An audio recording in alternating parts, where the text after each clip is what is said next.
चलिए सीधे आपको गांधीनगर लिए चलते हैं। इस वक्त हमारे साथ हमारे सहयोगी संजीव त्रिवेदी जुड़ गए हैं। संजीव, आप वहां लगातार मौजूद थे। बड़ा ही भावुक लम्हा था, बहुत ही भावुक क्षण था जब नरेंद्र मोदी कुछ नहीं होंगे तब भी मां से कुछ इसी अंदाज में मिलते होंगे। आज वो देश के प्रधानमंत्री हैं।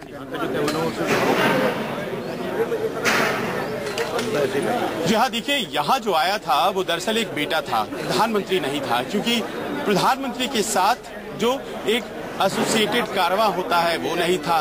सिक्योरिटी की जिस तरह की व्यवस्था होती है वो बहुत ही कम थी।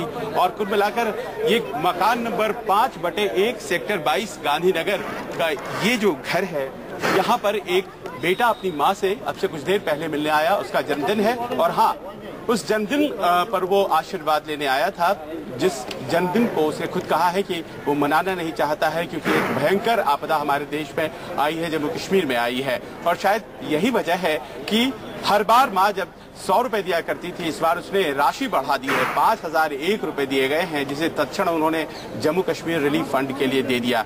एक भावुक लम्हा माँ और बेटे के लिए। और यहाँ से अब वो प्रस्थान कर चुके हैं क्योंकि दिन भर लगातार उनके बहुत से कार्यक्रम लगे हुए हैं। लेकिन कहते हैं कि प्रधानमंत्री नरेंद्र मोदी जब प्रधानमंत्री नहीं थे, जब मुख्यमंत्री थे या फिर उसके भी पहले, जहाँ कहीं भी हो, इस तारीख यानी कि 17 तारीख को यहाँ वो जरूर आते हैं, माता से आशीर्वाद लेते हैं और चले जाते हैं। और बस उसी परंपरा को आज उन्होंने यहाँ पर फिर से निभाया। अखिलेश।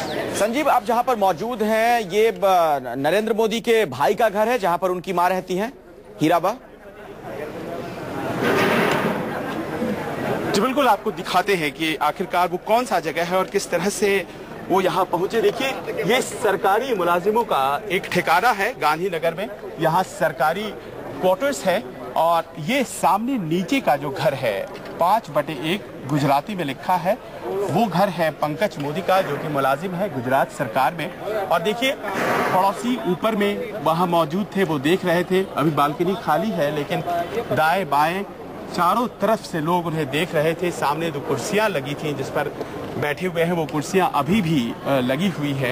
ये पूरा ऐसा इलाका है जो भले ही इस बात के लिए अपने आप को गौरवान्वित महसूस कर सकता है कि यहाँ का कोई ऐसा व्यक्ति है जो यहाँ से जुड़ा हुआ है और वो देश का प्रधानमंत्री है। लेकिन जब प्रधानमंत्री यहाँ पर आए तो उन्होंने अपने आप को बहुत ही सादे तरीके से यहाँ कंडक्ट किया। कहीं भी ऐसा नहीं लगा जैसे कि देश का प्रधानमंत्री है।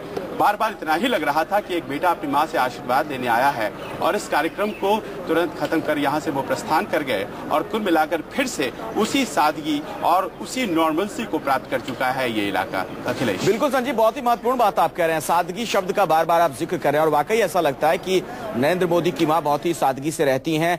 आपने बताया एक सरकारी वहां पर क्वार्टर है, उसी में एक फ्लैट है जिसमें नरेंद्र मोदी के भाई रहते हैं और वहीं पे हीराबा रहती हैं। वाकई बड़ा बहुत कुछ, ये तस्वीरें बहुत कुछ बयां करती हैं। ये बताएं संजीव, क्या ये सिलसिला बहुत पुराना है? अब जब भी जन्मदिन मोदी साहब का आता है तो क्या इसी तरीके से मां से आशीर्वाद लेकर दिन की शुरुआत करते हैं वो? जी बिल्कुल, देखिए, खास और आम का जो फर्क होता है वो शायद आज महसूस करने का दिन है, क्योंकि ये सिलसिला बहुत पुराना ही नहीं है, हमेशा से है। और आप भी जानते हैं कि नरेंद्र मोदी ने अपना घर बहुत पहले छोड़ दिया था और उसके बाद जब वो लौटते थे तो इसी मौके पर लौटा करते थे और माता से आशीर्वाद लिया करते थे। आज भी जो पहली दफा उन्होंने घर छोड़ा है तो शायद अभी तक वापस नहीं लौटे हैं, वो विचरण कर रहे हैं, देश के प्रधानमंत्री हैं। लेकिन ये एक ऐसा खास मौका होता है, खास दिन होता है जब वो यहाँ आते हैं और बड़े सामान्य तरीके से आते हैं। यहाँ उनके और भाई रहते हैं, एक और भाई हैं जो कि अहमदाबाद में रहते हैं। इसके अलावा उनकी बहन है जो कि यहाँ वडनगर के पास रहती है। पूरा परिवार है। सबों से उनकी मुलाकात की कोशिश होती है, मुलाकात हो नहीं पाती है। लेकिन ये वो जगह होती है जहाँ पर सारा परिवार कमोपेश मिलता है। और यही प्रधानमंत्री नरेंद्र मोदी ने आज अपने सभी लोगों से मुलाकात की है। भाई भी थे, भतीजे भी थे, माता जी से मुलाकात की है। और मैंने महसूस किया कि जब माता जी को लेकर वो अंदर गए तो वहाँ पर कुछ देर यूं ही खड़े रहे, कैमरे की तरफ उनकी पीठ थी और ऐसा लगा कि एक भावुक क्षण उनके लिए था। उन्होंने चश्मा उतारा, उन्होंने चश्मे को पोंछा और अमूमन ये कब करते हैं ये हम लोग स्वाभाविक रूप से अंदाजा लगा सकते हैं। एक भावनात्मक माहौल था और इन सबों के बाद उन्हें इस बात की कहीं ना कहीं भान जरूर हुई होगी, याद आया होगा कि वो न केवल बेटे हैं बल्कि देश के प्रधानमंत्री भी है, और इस कार्यक्रम के पश्चात वो निकल पड़े अपनी उस जिम्मेदारी को। देखिए संजीव, आप काफी अहम बातें बता रहे हैं और ये मुलाकात इस लिहाज से भी बहुत महत्वपूर्ण हो जाती है क्योंकि प्रधानमंत्री नरेंद्र मोदी अकेले रहते हैं, परिवार के साथ नहीं रहते हैं, तो जब परिवार के पास गए होंगे इस लिहाज से भी बहुत ही ये उनके लिए खास मौका हो जाता है कि इसी बहाने सभी लोगों से मिलजुल लेते हैं। इस बात को महसूस किया जा सकता है क्योंकि अमूमन होता यही है कि जनधन का मौका हमारे आपके जीवन में एक विशेष मौका होता है, लेकिन इस मौके को अपनी तरह से परिभाषित किया है नरेंद्र मोदी ने, और माता जी को सबसे ज्यादा प्राथमिकता, वो बहुत ज्यादा चल फिर नहीं सकती है, 94 वर्ष की उनकी आयु है, लेकिन मैंने उनको अपनी आंखों से देखा, वो चल रही थी और अमूमन ऐसा होता नहीं है।